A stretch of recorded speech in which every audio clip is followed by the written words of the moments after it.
15분의 기적 태필린 복음의 저자 박종신 목사입니다.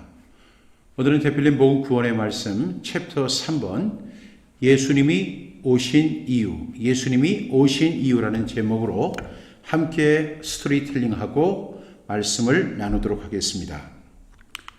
우리 먼저 태필린 복음 구호 외치고 시작하겠습니다. 태필린 복음 구호 준비! 아멘! 시작! 내가 구원받아야 하고 내가 헌신해야 하고 내가 신앙계승해야 하고 내가 복을 받아야 한다.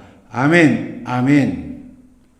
여러분 이미 잘 알고 계시겠지만 태필린 복음 그리고 태필린에는 4개의 주제가 있습니다. 첫 번째 주제가 구원입니다. 이 구원은 성경에서 신구약에서 가장 중요한 말씀인데 이스라엘 백성들이 애굽의 종 되었었고 신약에서는 우리는 죄의 종의 상태로 있었습니다. 그런데 이스라엘 백성들이 스스로 구원받지 못하는 것처럼 우리도 스스로 죄에서 구원받을 수 없었습니다. 다시 말하면 우리는 죄의 문제를 해결할 수 없었습니다. 그래서 하나님께서 자기의 독생자 예수님을 세상에 보내셨죠. 그것이 마태복음 1장 21절에 자세히 소개되고 있는데 아들을 낳으리니 이름을 예수라 하라. 이는 그가 자기 백성을 그들의 죄에서 구원할 자이십니다. 이렇게 설명하고 있습니다. 예수님이 이 세상에 오신 목적이 바로 구원하시기 위해서 오신 것입니다. 따라서 구약 성경에서도 신약 성경에서도 가장 중요한 핵심이 있다면 그것은 구원입니다. 그리고 동시에 저와 여러분이 구원받는 것입니다. 두 번째는 우리가 이제 구원받았다면 어떠한 삶을 살아야 할까요? 구원받은 사람이 어떠한 삶을 살아가야 할지를 성경은 우리에게 명확하게 제시하고 있습니다. 어떤 삶이죠? 바로 헌신의 삶입니다. 여러분들이 잘 알고 있는 우리 태필린 복음 헌신편에는 이 헌신에 대한 말씀들이 자세히 소개되어 있습니다. 따라서 우리는 이 헌신의 말씀을 통해서 우리가 어떻게 살아가야 할지를 분명히 이해하고 그 말씀을 적용하고 실천하며 살아가야 될 줄로 믿습니다. 세 번째 주제는 바로 신앙계승입니다. 내가 구원받았습니다. 그리고 헌신의 삶을 살아가고 있습니다. 그러나 여기서 만족하면 안 됩니다. 우리가 한 가지 더 해야 합니다. 그것은 우리가 바로 신앙을 계승하는 것입니다. 수직적으로는 우리 자녀들에게 이렇게 내 자녀에게 부지런히 가르치며 수평적으로는 땅끝까지 그리고 온 천하에 다니며 만민에게 복음을 전파하라는 예수님의 지상대 명령에 순종해야 합니다. 이것이 바로 신앙계승입니다. 그래서 구약의 신앙계승을 가리켜서 우리가 수직적 신앙계승 그리고 신약의 신앙계승을 가리켜 수평적 신앙계승이라고 정의할 수 있는 겁니다. 이 구약의 신앙계승은 성공률이 거의 100%에 달합니다.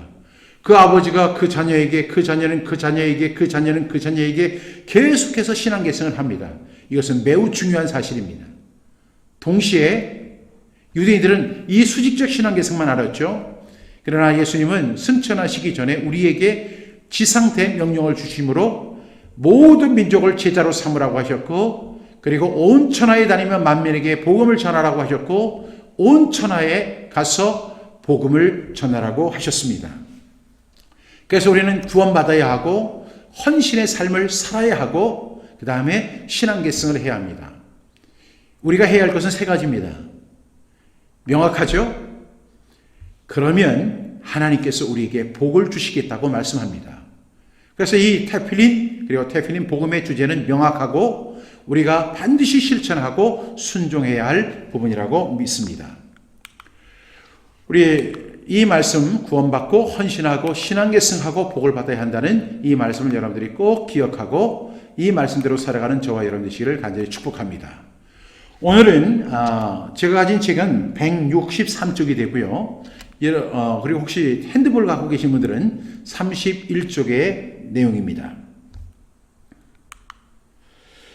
그러나 하나님은 여전히 우리를 사랑하시기에 우리와 하나님과의 관계를 회복하도록 예수님을 보내주셨습니다. 예수님 없이는 도저히 해결이 불가능하다는 것을 하나님은 알고 계셨습니다. 그래서 우리는 예수님을 믿는다고 하는 그리스도인들, 우리 크리스천들에게 던질 수 있는 질문을 우리는 이 시간에 던지려고 합니다. 당신에게 예수님은 누구신가요? 우리 마태복음 16장 16절 말씀 우리 함께 선포하겠습니다. 시작. 시몬 베드로가 대답하여 이르되 주는 그리스도시요 살아계신 하나님의 아들이시니이다. 마태복음 16장 16절 말씀. 아멘, 아멘. 예수님이 세상 사람이 나를 누구라고 부르느냐 이렇게 질문하셨습니다. 그랬더니 어떤 사람은 세례 요한이라고 하고 어떤 사람은 엘리야라고 하고 또 어떤 사람은 선지자 중에 한 사람이라고 이렇게 이야기합니다. 그때 예수님이 제자들에게 묻습니다. 너희는 나를 누구라고 생각하느냐? 그때 대답자라기로 유명한 시몬 베드로가 이렇게 대답합니다. 주는 그리스도시요 살아계신 하나님의 아들이십니다라고 고백합니다. 예수님께서는 바요나 시몬아 네가 복이 있다. 이것을 알게 한 것은 네가 혈육이 아니라 하늘에 계신 우리 아버지시다라고 이렇게 기뻐하십니다. 그러면서 이렇게 말씀하시죠. 이 신앙 고백 위에 내 교회를 세우시겠다. 내가 이 반석 위에 내 교회를 세우리니 음부의 권세가 이기지 못할 것이다라고 예수님 말씀해 주셨습니다. 여러분, 그런데 이것이 마태복음 16장 16절에 있는 말씀인데 저는 이 시간 여러분에게 이 질문을 드리고 싶습니다. 당신에게 예수님은 누구십니까? 만약 어떤 분이 저에게 이런 질문을 한다면 저는 이렇게 대답할 것입니다. 예수님은 나의 구세주이시고 예수님은 나의 주님이십니다. 제가 이렇게 고백할 수 있는 그 배경은 제가 1977년도에 예수님을 나의 구주와 주님으로 영접한 그 사건이 있었기 때문입니다. 그래서 그 이후에 지금까지 제가 살아오면서 저는 예수님을 나의 구세주 그리고 주님으로 인정하고 살아가고 있습니다. 과연 여러분에게는 예수님은 어떤 분이신가요? 누구십니까? 여러분 이 질문 앞에 여러분들이 명쾌한 대답을 할 수 있기를 바랍니다. 그런데 그 예수님이 이 세상에 오신 목적을 우리는 살펴봐야 합니다. 예수님이 뭐라고 하셨습니까? 예수님은 스스로 이렇게 말씀하십니다. 요한복음 10장 10절입니다. 우리 함께 선포합니다. 시작. 도둑이 오는 것은 도둑질하고 죽이고 멸망시키라는 것뿐이요 내가 온 것은 양으로 생명을 얻게 하고 더 풍성히 얻게 하려는 것이라. 요한복음 10장 10절 말씀. 아멘, 아멘. 여러분 도둑은 누굽니까? 바로 사탄, 마귀를 의미합니다. 그 사탄, 마귀가 우리에게 오는 목적은 분명합니다. 예수님은 이렇게 세 가지로 정의해 주셨는데 첫 번째가 무엇입니까? 도둑질하는 것입니다. 두 번째 목적은 무엇이죠? 죽이는 것입니다. 세 번째 목적은 무엇입니까? 멸망시키라는 것입니다. 아니, 사탄 마귀가 와서 우리에게 무엇을 도둑질할까요? 여러분 한번 곰곰이 생각해 보시길 바랍니다. 우리 마음속의 평안, 우리 마음속의 기쁨, 우리의 믿음, 우리의 소망, 우리의 사랑, 이것을 도둑질하는 것은 바로 마귀의 역할입니다. 마귀의 목적입니다. 그래서 도둑이 오는 것은 우리의 마음속에 있는 믿음과 소망과 사랑과 평안과 기쁨과 그리고 희락과 이런 것들을 도둑질합니다. 언제부터인가 내 마음속에 기쁨이 사라졌다면 우리는 그 기쁨을 누구에게 도둑질 당한 것입니다. 그 누구에게 도둑질 당했을까요? 바로 사탄 마귀에게 도둑질 당한 것입니다. 언제부터 우리의 믿음이 약해지기 시작합니다. 그 믿음을 누가 도둑질했을까요? 바로 사탄 마귀가 도둑질한 것입니다.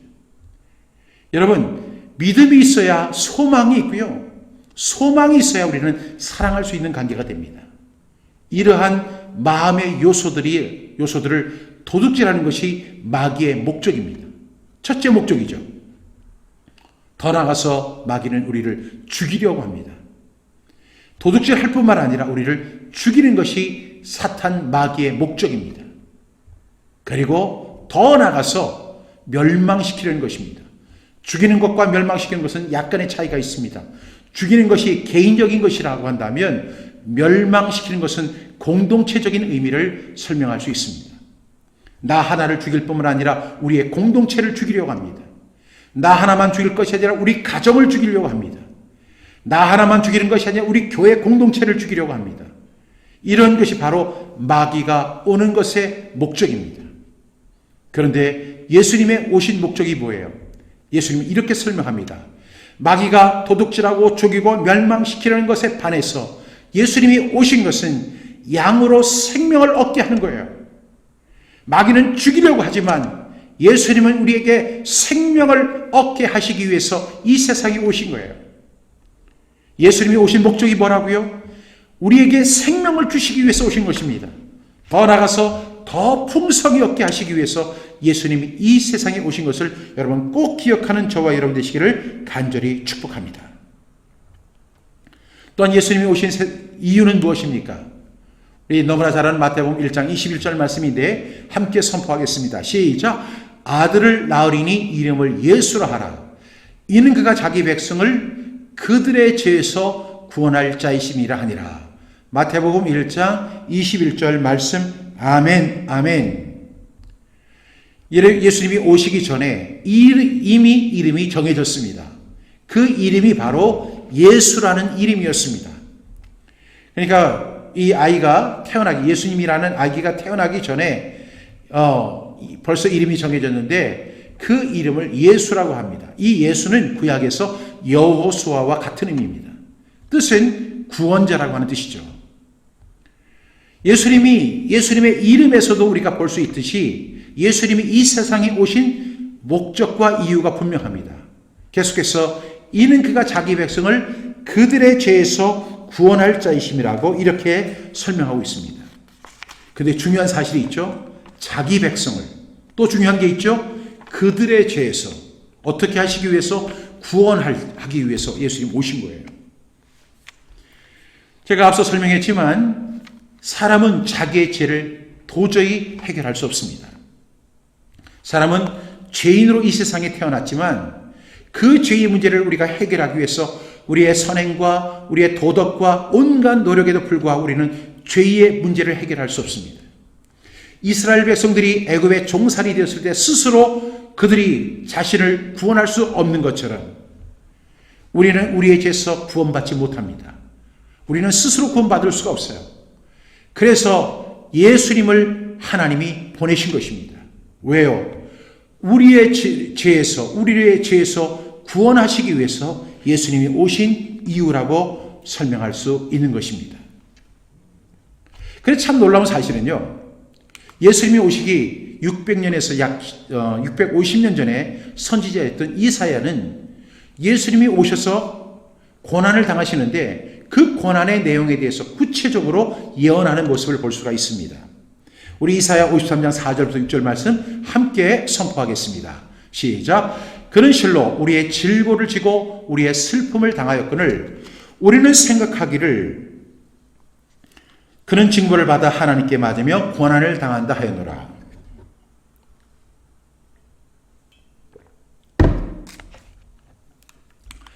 (5절) 그가 찔림은 우리의 허물 때문이요 그가 상함은 우리의 죄악 때문이라. 그가 징계를 받음으로 우리는 평화를 누리고 그가 채찍에 맞음으로 우리는 나음을 받았도다. 우리는 다 양 같아서 그릇 행하여 각기 제 길로 갔거늘 여호와께서는 우리 모두의 죄악을 그에게 담당시키셨도다. 이사야 53장 4절부터 6절 말씀. 아멘, 아멘. 예수님은 누구를 위해 고난을 당하셨습니까? 우리가 4절 말씀에 보니까 그는 실로 우리의 질고를 지고, 누구의 질고를 지고? 우리의 질고를 지고. 이 우리가 누구예요? 바로 나입니다. 그래서 저는 이 4절을 이렇게 읽습니다. 그는 실로 박종신의 질고를 지고 박종신의 슬픔을 당하였다. 예수님은 누구를 위해 고난을 당하셨습니까? 박종신의 질고를 지고 박종신의 슬픔을 당하셨습니다. 그래서 여러분은 박종신이 아니니까 여러분의 이름을 이렇게 적용하시기 바랍니다. 우리 한번 자기의 이름을 넣고 시작. 그는 실로 박종신의 질고를 지고 박종신의 슬픔을 당하였거늘. 5절 말씀 보겠습니다. 저는 이렇게 읽습니다. 제가 먼저 읽어볼게요. 예수님이 찔림은 박종신의 허물 때문이요 예수님이 상함은 박종신의 죄악 때문이라. 예수님이 징계를 받음으로 박종신은 평화를 누리고 예수님이 채찍에 맞음으로 박종신은 나음을 받았도다.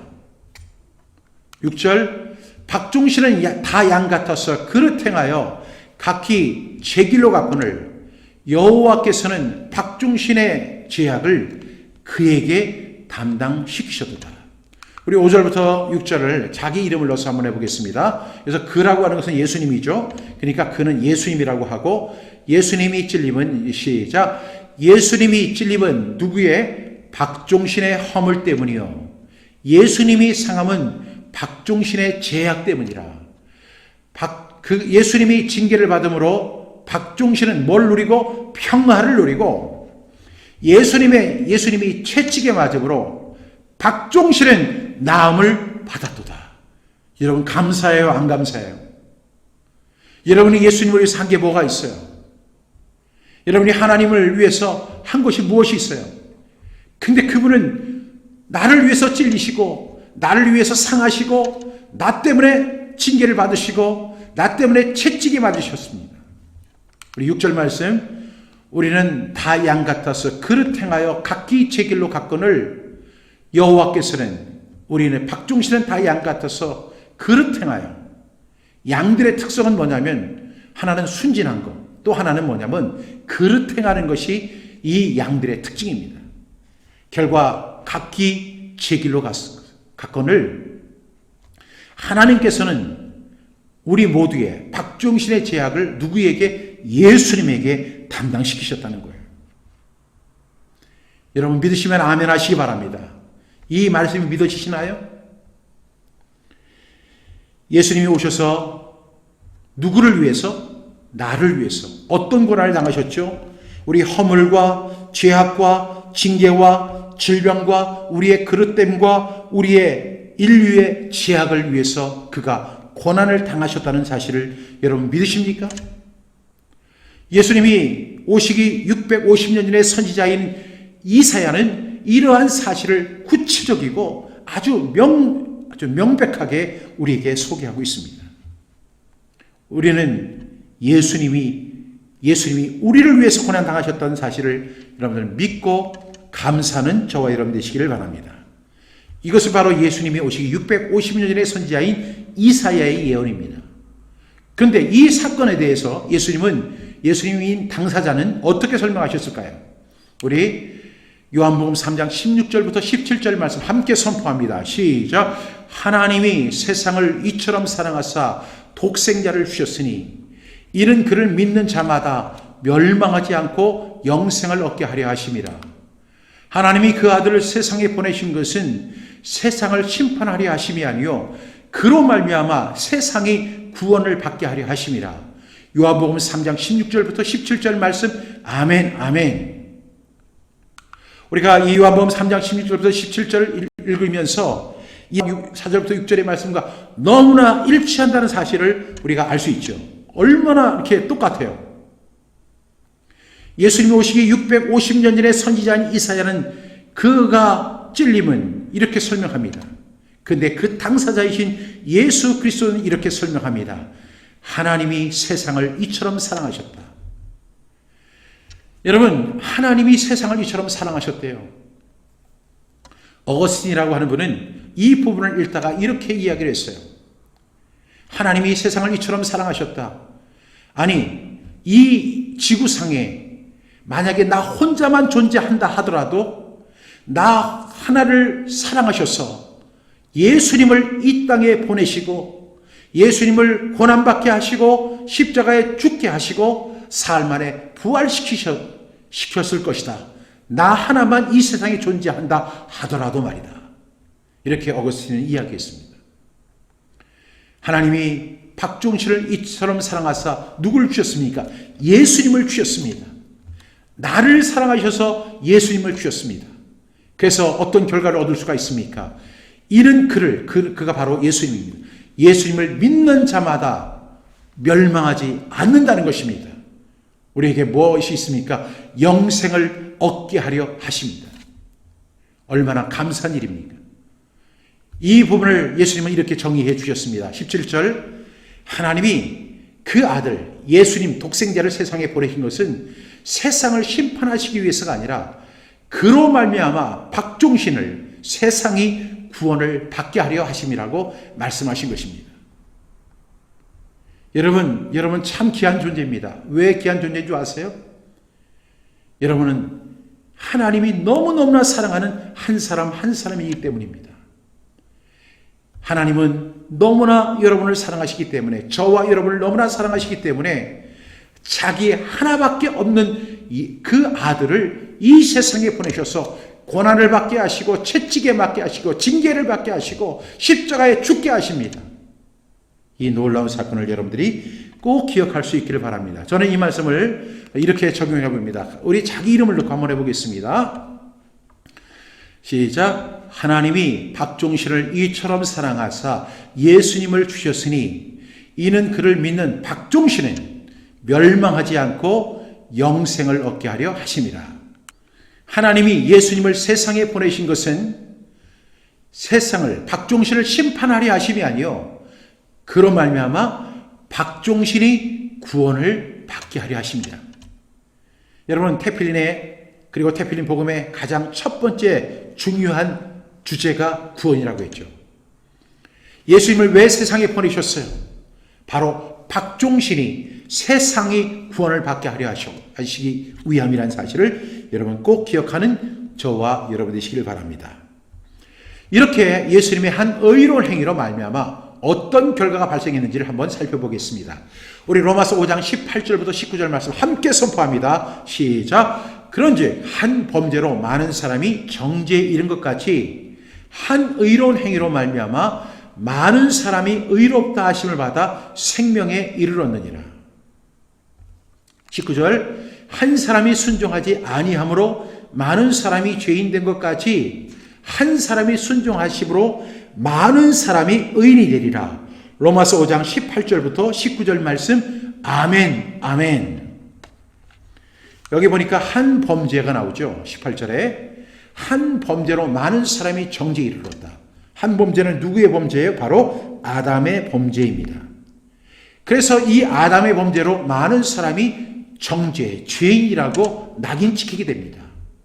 그런데 사랑의 하나님, 한 의로운 행위로 말미암아, 의로운 행위는 뭐예요?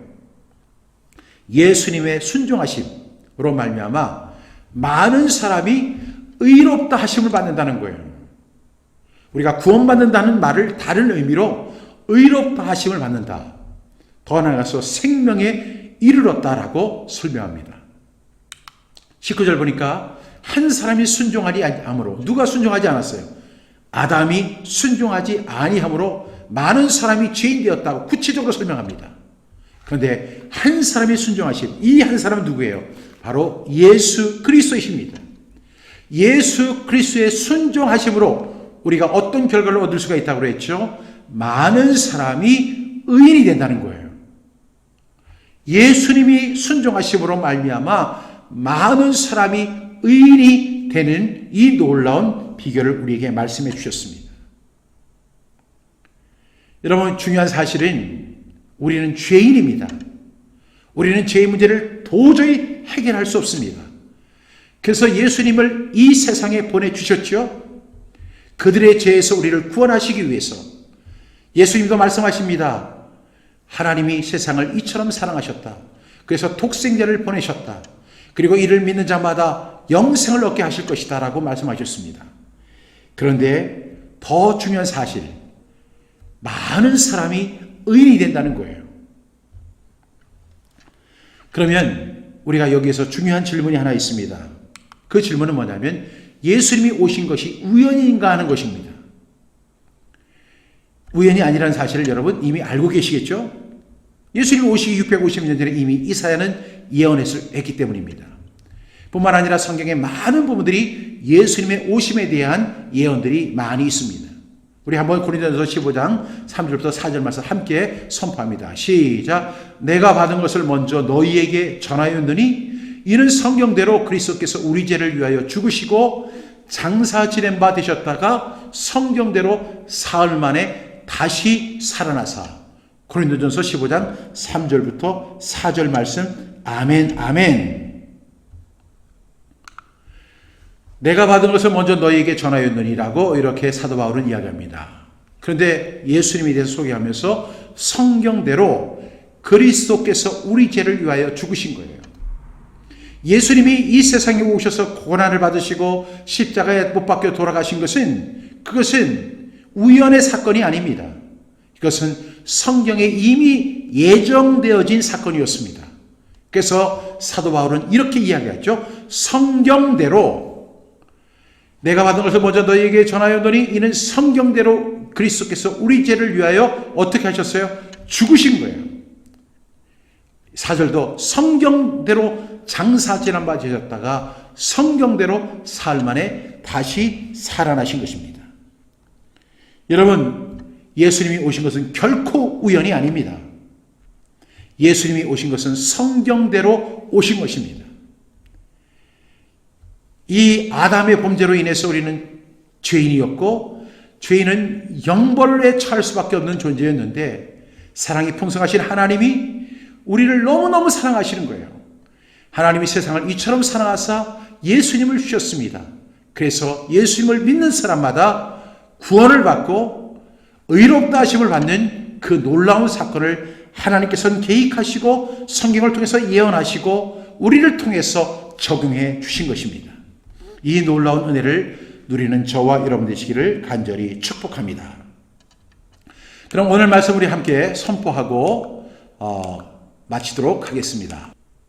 당신에게 예수님은 누구인가요? 시작. 마태복음 16장 16절 말씀. 시몬 베드로가 대답하여 이르되 주는 그리스도시요 살아계신 하나님의 아들이시니이다. 마태복음 16장 16절 말씀. 아멘 아멘. 예수님이 세상에 오신 목적이 무엇입니까? 요한복음 10장 10절 말씀. 도둑이 오는 것은 도둑질하고 죽이고 멸망시키려는 것뿐이요 내가 온 것은 양으로 생명을 얻게 하고 더 풍성히 얻게 하려는 것이라. 요한복음 10장 10절 말씀. 아멘 아멘.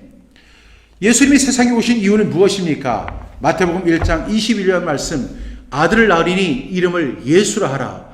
이는 그가 자기 백성을 그들의 죄에서 구원할 자이심이라 하니라.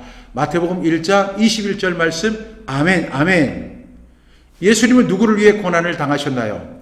이사야 53장 4절부터 6절 말씀. 그는 실로 우리의 질고를 지고 우리의 슬픔을 당하였거늘 우리는 생각하기를 그는 징벌을 받아 하나님께 맞으며 고난을 당한다 하였노라. 그가 찔림은 우리의 허물 때문이요 그가 상함은 우리의 죄악 때문이라. 그가 징계를 받음으로 우리는 평화를 누리고 그가 채찍에 맞음으로 우리는 나음을 받았도다. 우리는 다 양 같아서 그릇 행하여 각기 제 길로 갔거늘 여호와께서는 우리 모두의 죄악을 그에게 담당시키셨도다. 이사야 53장 4절부터 6절 말씀. 아멘 아멘. 하나님이 독생자 예수님을 보내신 목적이 무엇입니까? 요한복음 3장 16절부터 17절 말씀. 하나님이 세상을 이처럼 사랑하사 독생자를 주셨으니 이는 그를 믿는 자마다 멸망하지 않고 영생을 얻게 하려 하심이라. 하나님이 그 아들을 세상에 보내신 것은 세상을 심판하려 하심이 아니요 그로 말미암아 세상의 구원을 받게 하려 하심이라. 요한복음 3장 16절부터 17절 말씀. 아멘 아멘. 한 의로운 행위로 어떤 결과가 발생했나요? 로마서 5장 18절부터 19절 말씀. 그런즉 한 범죄로 많은 사람이 정죄에 이른 것 같이 한 의로운 행위로 말미암아 많은 사람이 의롭다 하심을 받아 생명에 이르렀느니라. 한 사람이 순종하지 아니함으로 많은 사람이 죄인 된 것 같이 한 사람이 순종하심으로 많은 사람이 의인이 되리라. 로마서 5장 18절부터 19절 말씀. 아멘 아멘. 예수님이 오신 것은 우연입니까? 고린도전서 15장 3절부터 4절 말씀. 내가 받은 것을 먼저 너희에게 전하였노니 이는 성경대로 그리스도께서 우리 죄를 위하여 죽으시고 장사 지낸 바 되셨다가 성경대로 사흘 만에 다시 살아나사. 고린도전서 15장 3절부터 4절 말씀. 아멘 아멘. 우리 태필린 복음 구호 외치고 마치도록 하겠습니다. 태필린 복음 구호 준비. 아멘. 시작. 내가 구원받아야 하고, 내가 헌신해야 하고, 내가 신앙계승해야 하고, 내가 복을 받아야 한다. 아멘. 아멘. 여러분 수고하셨습니다. 다음 주 월요일에 다시 뵙도록 하겠습니다. 그때까지 예수님이 오신 이유에 대해서 여러분 입으로 선포하시고, 그리고 암송하시고, 이 말씀을 묵상하시는 가운데 예수님이 오신 그 은혜를 함께 오래오래 마음속에 새기는 저와 여러분 되시기를 간절히 축복합니다.